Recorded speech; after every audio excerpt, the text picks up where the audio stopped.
देख रहे हैं नेटवर्क 33 राजकुमार के साथ। तो चलिए बढ़ते हैं आज की कहानी की ओर।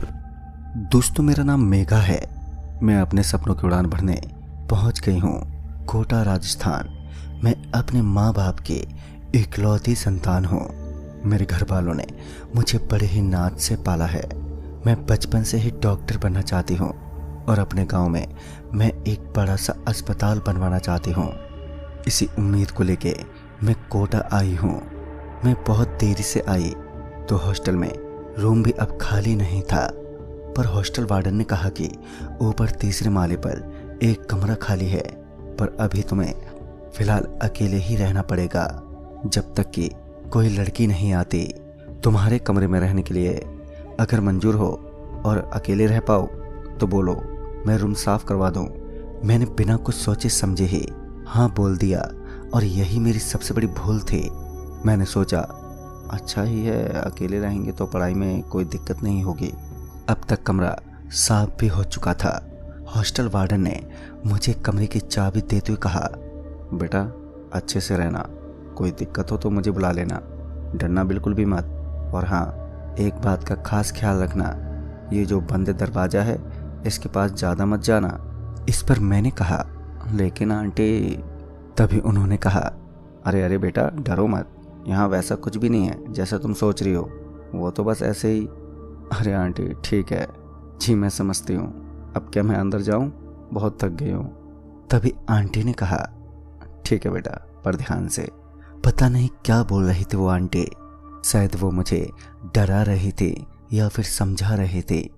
बड़ी अजीब सी है और काफ़ी ज़्यादा डरावनी शक्ल की भी।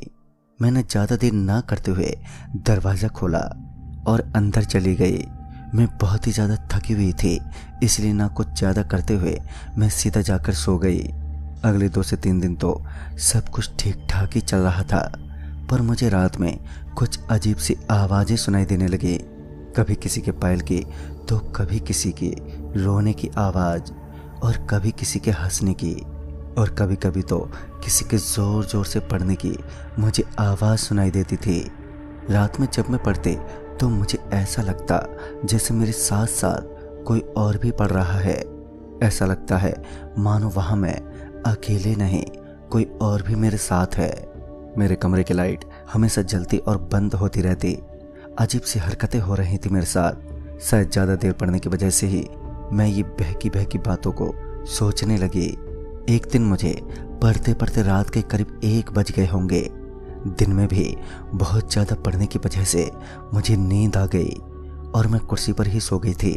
मैं बहुत ज़्यादा गहरी नींद में तो नहीं थी। तभी मुझे ऐसा लगा कि जैसे कोई मेरे सिर पर हाथ फेर रहा हो और कह रहा हो, मेघा उठो और पढ़ो, ऐसे सोने से तेरे सपने पूरे नहीं होने वाले। सपनों को नज़र लगाने वाले बहुत हैं, तुम ऐसे नहीं सो सकती। आवाज़ इतनी भयानक और डरावनी थी कि मैं बहुत ही तेज़ी से उठी और मैंने देखा कि मेरे सामने वाली कुर्सी पर एक लड़की बैठी है जिसकी लाल लाल आंखें हैं, खुले बाल, भयानक चेहरा। मैं तो सहम सी गई और मेरे हाथ पैर बहुत ही बुरी तरीके से कांपने लगे और तुरंत ही मैंने अपने हाथों से अपनी आंखों को ज़ोरदार मला और फिर खोलकर देखा तो वहाँ पर कोई नहीं था।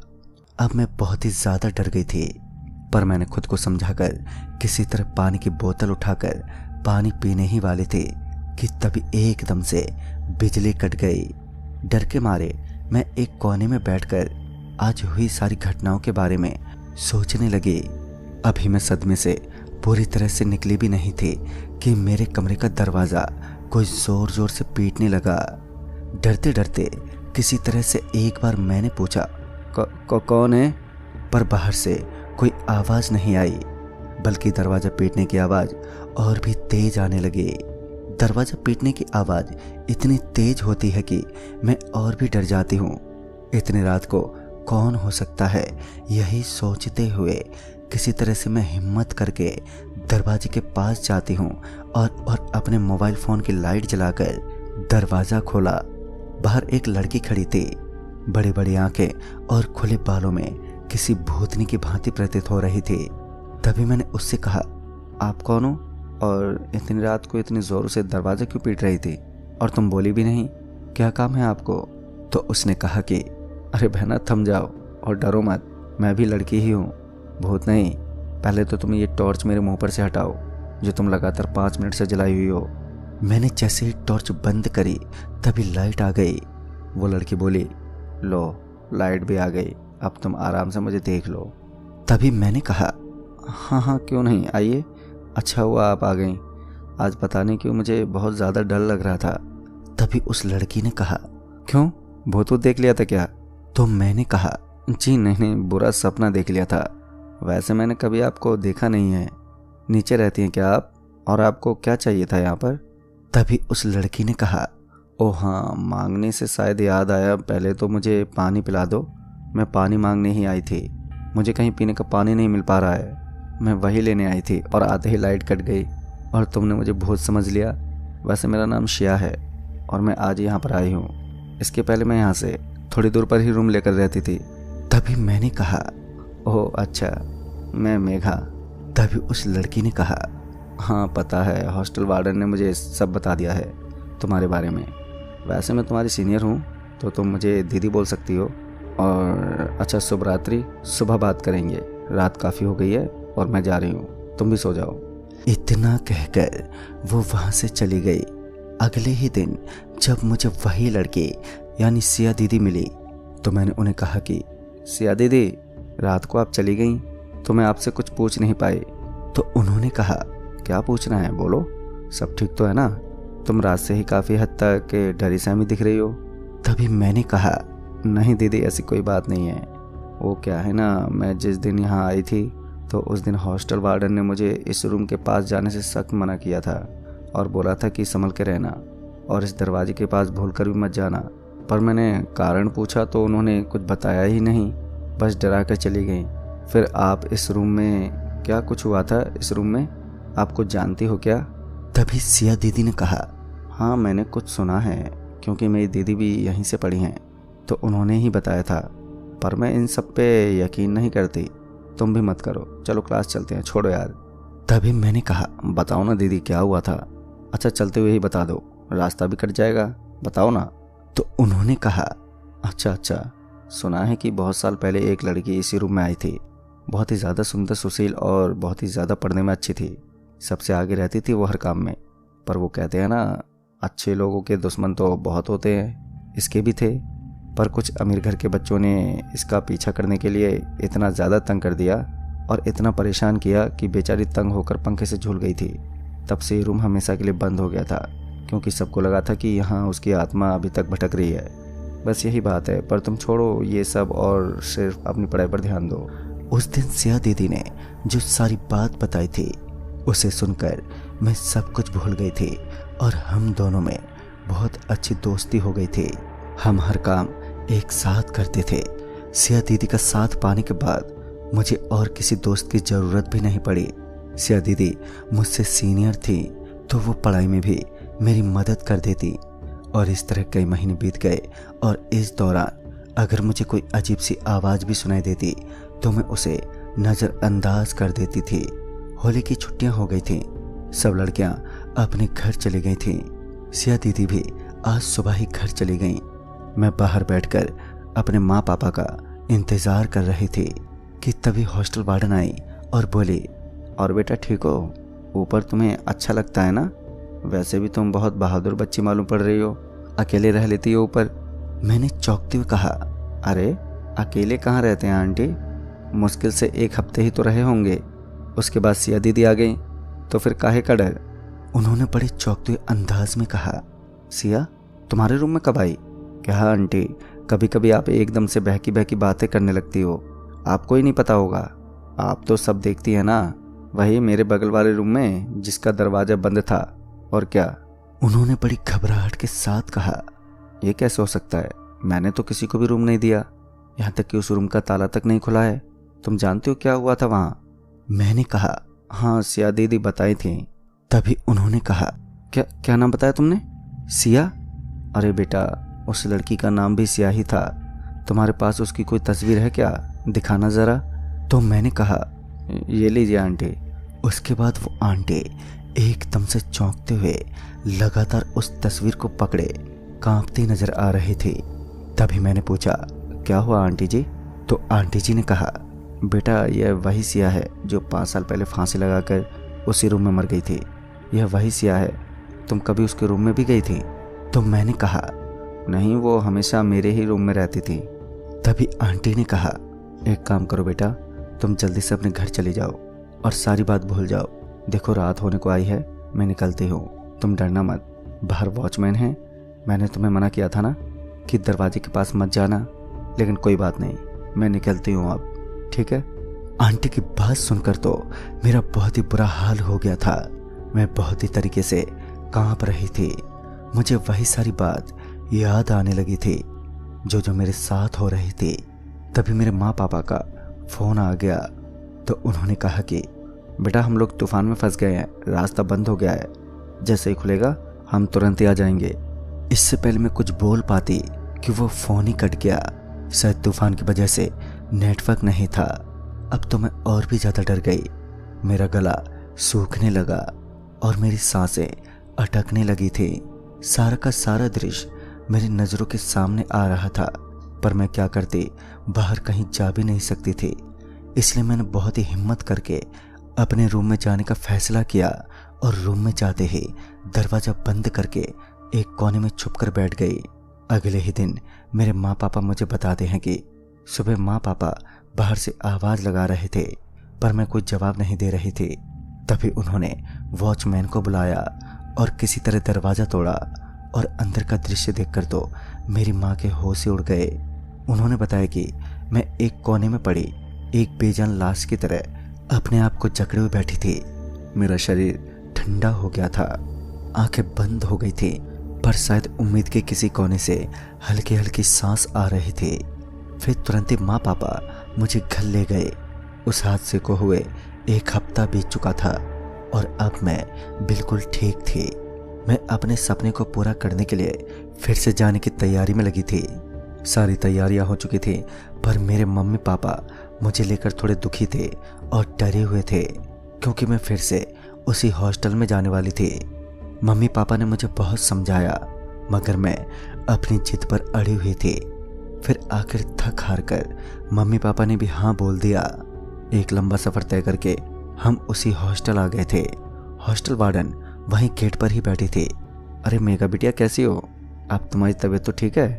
बहुत ही अच्छी बात है बेटा, तुम ठीक हो और वापस अपनी पढ़ाई पूरा करने चली आई। चलो नीचे एक रूम भी अभी अभी खाली हुआ है, तुम्हारा सामान उसी में रख देते हैं। मैंने कहा, नहीं नहीं आंटी, मुझे नीचे कमरा नहीं चाहिए।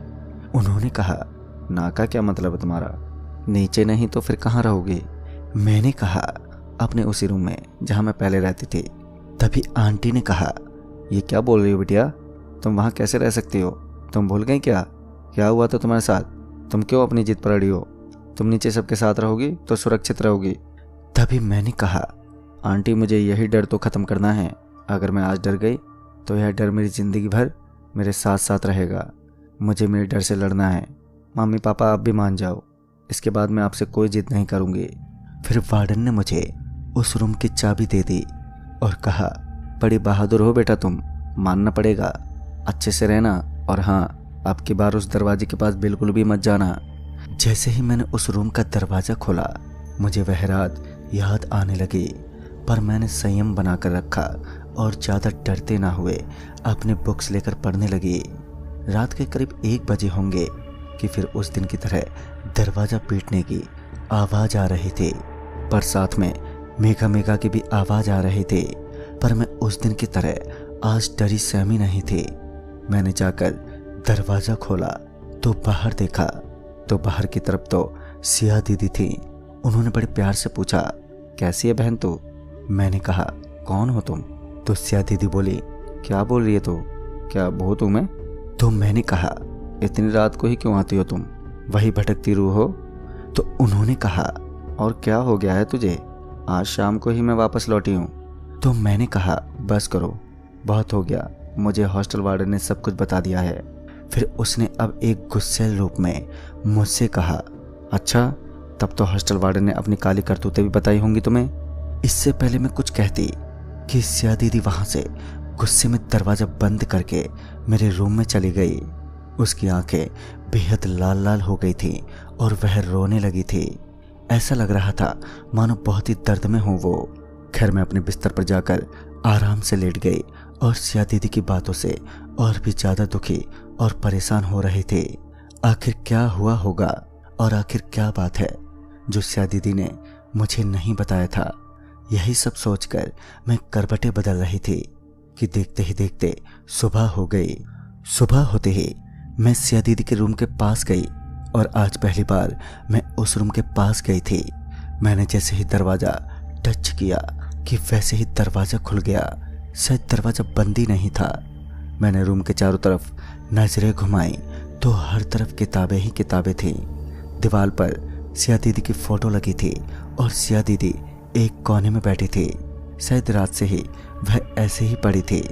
तभी उन्होंने गुस्से से कहा, मेघा चली जाओ, जाकर पढ़ाई करो, अपने सपनों को पूरा करो, इन सब झमेले में मत पड़ो। तो मैंने कहा, नहीं सिया दी, मैं जाने के लिए नहीं आई हूँ, मैं आप ही के लिए आई हूँ। मैं जानना चाहती हूँ क्या हुआ था आपके साथ, आपको मुक्ति क्यों नहीं मिली है, आप मुझे ही क्यों दिखी, आपने मेरे साथ कुछ बुरा क्यों नहीं किया, आप मुझसे चाहती क्या है, मुझे सब बताइए दीदी। मुझे जानना है कि आखिर क्या हुआ था आपके साथ। मैं आपकी जुबानी सब सुनना चाहती हूँ, इसीलिए तो मैं यहाँ पर इसी रूम में फिर से आई हूँ।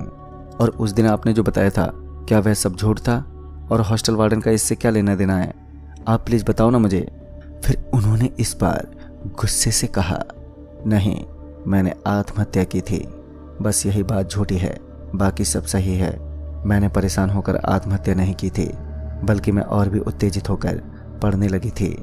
एक दिन मैं कोचिंग से आ रही थी, तभी मैंने देखा कि हॉस्टल के पीछे हॉस्टल वार्डन और हॉस्टल मैनेजर एक आदमी के साथ मिलकर ड्रग्स का धंधा कर रहे हैं। उनके ऐसे घिनौने धंधे में हॉस्टल की कुछ लड़कियां भी थीं जो इनके लिए काम करती थीं और इससे मिले पैसों से अपनी शान और शौकात पूरी करती थीं। और भी न जाने कितनी लड़कियां इसका शिकार हुई होगी। ये सब देखकर तो मेरा खून ही खौल गया। मुझे पता नहीं मुझसे कहाँ से इतनी हिम्मत आ गई कि मैंने रुक के उनके काले कारनामों को अपने फ़ोन में रिकॉर्ड कर लिया। मैं बस वहाँ से जाने ही वाली थी कि तभी मेरा फ़ोन बज गया और वार्डन ने मुझे देख लिया। मैं वहाँ से भागकर अपने रूम पर आकर बैठी ही थी कि दोनों वार्डर और मैनेजर मेरे रूम में आकर दरवाज़ा बंद कर दिया और मुझे धमकी देने लगे और बोले, अगर किसी को भी बताया तो एग्ज़ाम पास करना तो दूर, मुझे एग्ज़ाम में बैठने भी नहीं दिया जाएगा। पर फिर भी मैंने हार नहीं मानी और मैंने चिल्लाते हुए कहा कि मैं तो पुलिस को सब कुछ बताऊंगी और कल ही बताऊंगी। मैं आप लोगों को अब ऐसे गंदे काम नहीं करने दूंगी, लोगों के जीवन के साथ खिलवाड़ नहीं करने दूंगी। कितने सपने लेकर आते हैं लोग और तुम लोग उन्हें इस दलदल में धकेल देते हो। नहीं, मैं ऐसा बिल्कुल भी नहीं होने दूंगी, चाहे जो भी हो जाए। आप लोगों का खेल तो ख़त्म करना ही पड़ेगा। इतना सुनते ही उन दोनों ने मेरा मुंह बंद करके मेरा गला दबा दिया और मुझे ऐसे ही पंखे से लटकाकर मुझे और इस दरवाजे को हमेशा हमेशा के लिए बंद कर दिया। और सबको बताया गया कि प्यार में धोखा खाने के कारण मैंने आत्महत्या कर ली। बस यही कहानी है बहन, और यही सही है। तब से सब यहाँ आने से डरते हैं, यहाँ तक कि मेरा सामान भी यहीं पर है। जब तुम मुझे दिखी तो तुम मुझे बिल्कुल मेरी तरह लगी, वैसे ही भोली भाली, जुनून से भरी नेक इरादों वाली। मैं भी डॉक्टर बनकर गरीबों की सेवा करना चाहती थी, इसलिए मैंने तुम्हें पढ़ने के लिए प्रेरित किया और तुम्हें कुछ बताना उचित नहीं समझा कि कहीं तुम डर ना जाओ, परेशान ना हो जाओ। तभी मैंने कहा, तो आपने कुछ किया क्यों नहीं? तो उसने कहा, तेरे अलावा मुझे ना कोई देख सकता है और ना ही कोई सुन सकता है। तू एक नेक दिल की है, तभी तुझे मैं देख सकती हूँ और तू मुझे। और वैसे भी मैं उन्हें कानून के हिसाब से सज़ा दिलवाना चाहती हूँ। तो मैंने कहा, अच्छा दीदी, वह वीडियो जो आपने बनाई थी वो भी ले लिया क्या उन्होंने? तो उसने कहा, नहीं, वीडियो का तो उन्होंने जिक्र ही नहीं किया, शायद उन्हें पता ही नहीं था कि मैंने कोई वीडियो भी बनाई है। तभी उन्होंने मुझे एक अलमीरा की तरफ इशारा किया और कहा, इसको मैंने छुपा कर रख दिया था। तभी मैंने वीडियो निकाली और इसके तुरंत बाद ही मैंने हॉस्टल एडमिनिस्ट्रेशन में उसे सबमिट कर दिया। वार्डन और उनके साथ कुछ लोग गिरफ्तार हो गए और अब सारी असलियत सभी को पता चल चुकी थी। इसके बाद एक रात जब मैं अपने कमरे में सो रही थी, तभी मुझे किसी ने मेरे नाम से पुकारा और जब मैं उठी तो मैंने देखा कि सिया दीदी खिड़की के बाहर खड़ी मुस्कुरा रही थी। उसके बाद पता नहीं कब मैं सो गई। अगली सुबह सुबह जब मैं उठी तब मुझे सिया दीदी कहीं नहीं दिखी। शायद उनका मकसद पूरा हो गया था और इसी वजह से उन्हें शायद मोक्ष की प्राप्ति हो गई थी। इसके बाद से लेकर मुझे वो कहीं नहीं दिखी। मैं भी कुछ समय वहीं पर रही और फिर आज मैं अच्छी नौकरी कर रही हूँ। पर आज भी उन सब बात को याद करती हूँ तो डर भी लगता है और बुरा भी लगता है। खैर, कर्मों की सजा इसी जन्म में मिलती है दोस्तों। आखिरकार सच्चाई बाहर आ ही जाती है। तो दोस्तों, इस कहानी में बस इतना ही। तब तक के लिए बाय एंड टेक केयर।